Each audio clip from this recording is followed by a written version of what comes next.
Hello everyone, hope you all are doing well, and this is another episode of hip mobility.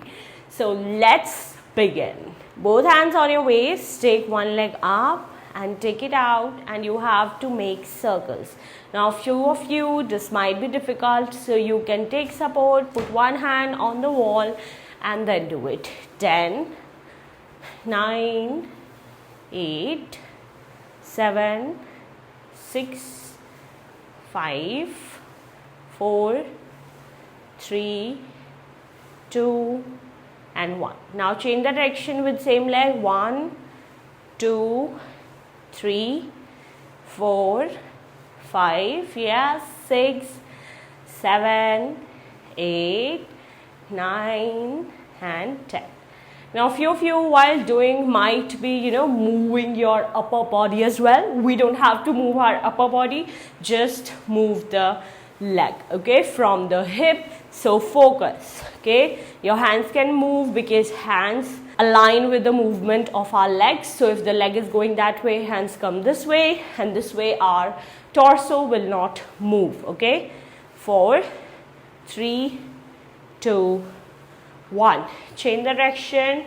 10, 9, 8, 7, 6, 5, 4, 3, 2 and 1. Good. Just shake your legs a bit.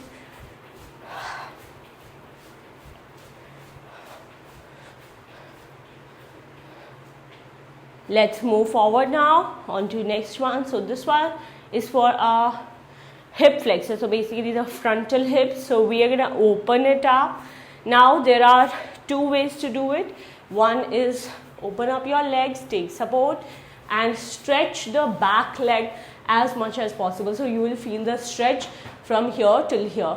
You will feel. So that's the opening up of hip flexor.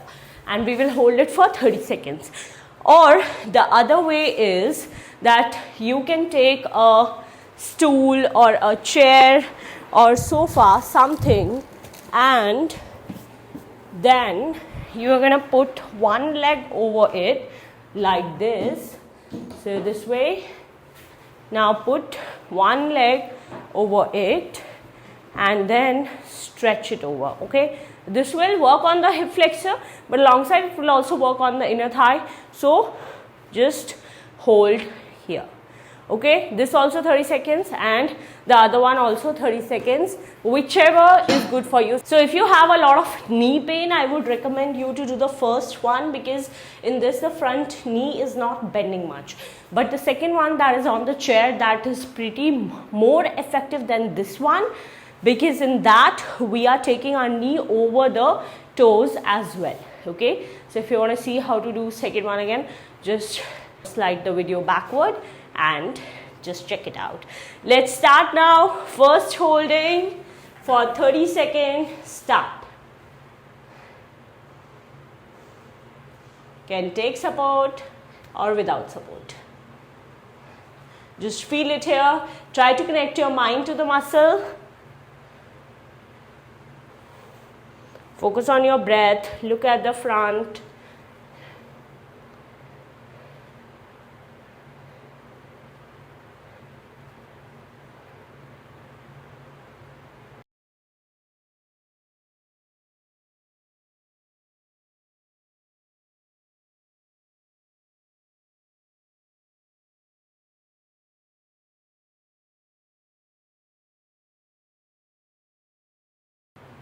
Last 5, 4, 3, 2 and 1.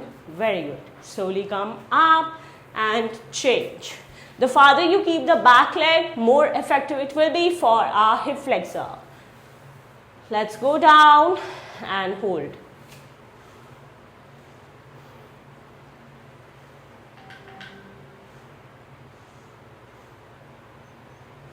Good. Keep holding.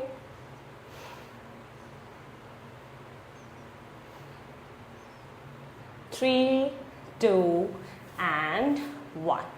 Relax. Now let's move on to the seated exercises. So sit down on your mat, okay, and The first one we are doing is tabletop. So bend your legs and keep your hands at the back side. You can keep your fingers pointing out, fingers pointing in, or fingers pointing sideways. I feel better when I keep my fingers pointing slightly diagonal inward. Okay, so now we have to go up and slow, controlled down. Okay, this is very important because when you are coming down slowly, then only you are tapping and stretching this whole region. So those who have lower back issue, very good exercise for them as well. Okay, so up and slow down. Up, even if you don't touch fully, but you are just coming down with your hips. See, my shoulders are not coming down. They are after the hips are maximum down, then only the shoulders are coming. Okay, last 5, 4, 3, 2, and very nice, 1. Relax. Very good. Let's move forward. This one is for our gluteus medius, which is the middle muscle in the hip or the glutes. Okay, so now what we have to do is open up your legs, toes pointing inward. This one will work on our glutes as well as our hamstring. Okay, so we have to take our arms up, then turn your torso. Now one condition in this is that if you will open up your legs more, then our lower back will get activated and you will start using your lower back to bend forward. We don't want to use our lower back in this, so that's why you have to open up your legs more than, so shoulder width is this, so almost double the shoulder width. Okay, so arms up, turn your torso to one side and go down and look at the front. So few of you will look down like this by hunching your back. No, you don't have to hunch. If you are just able to go this much, that's fine. Look at the front. Or you can also use a dupatta or a band if you have, and just, put the band here and then pull the band and go forward. This will also put pressure at the back side of the thigh itself till the glute, and just keep holding.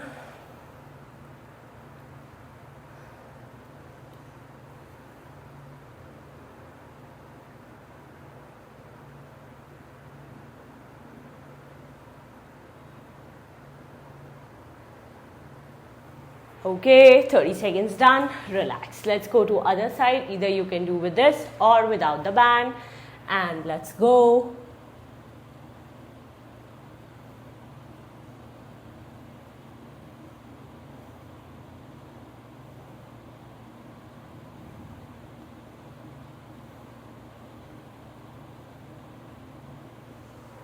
And slowly come up. Very good. Now I would recommend to keep your legs this much open only, but bend at your knees. Okay, because we are doing 90-90 hip switch. So take yourself to one side. Your torso is also going. So there are two variations of this. One is in which I will not move my upper body. See, I am just moving my legs. My upper body is almost towards the front. Okay. And then the other one is that we are doing right now, that we are turning our upper body as well to keep the front hip fully on the ground, this thigh also on the ground. Okay, like this.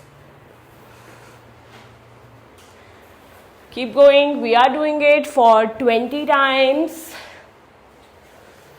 6, 7, 8, 9, 10, 11. You can put your hands also if you are moving forward or you need more support. 14, 15, 16, 17, 18, 19, and last. Now go to one side and bend forward and hold.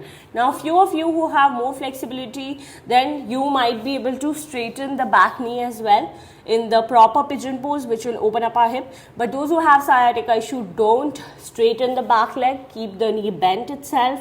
And those who have knee pain here, put a cushion here under the front knee as well as the back knee. Try to put your forearms down. Again, don't look down, look at the front and try to touch your chest to this lower front leg. Keep holding for last 15, 14, 13, 12, 11, 10, 9, 8, 7, 6, 5, 4, 3, 2 and 1. Let's change the side now. Side change and go forward and hold. Those who have sciatica issue, again don't straighten the leg. If you can straighten the leg, well and good. Keep holding.